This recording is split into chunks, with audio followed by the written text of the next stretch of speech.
আসসালামু আলাইকুম। যেখান থেকে এই মুহূর্তে এই লাইভটি দেখছেন সকলকে আমার পক্ষ থেকে এবং ফেনীবাসীর পক্ষ থেকে আসলে কি বলবো, আসলে সকাল থেকে ফেনীতে রাস্তায় প্রচুর পানি।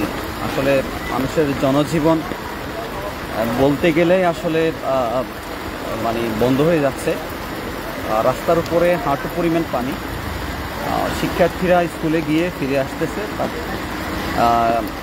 আসলে গাড়ির চলাচল এবং কি হচ্ছে মার্কেটগুলোতে কিন্তু পানি ঢুকে যাচ্ছে। যে আমি যদি একটু দেখাই, আমি হচ্ছে এই মুহূর্তে ফেনী সেন্টারের সামনে দেখতে পাচ্ছেন যে আসলে আন্ডারগ্রাউন্ডে কিন্তু পানি ঢুকে যাচ্ছে। ফেনী সেন্টার এখনও খোলা হয়নি। এই যে রিক্সা টুকটাক চলতেছে, বাট অন্য ভারী কোনো যানবাহন চলতেছে না।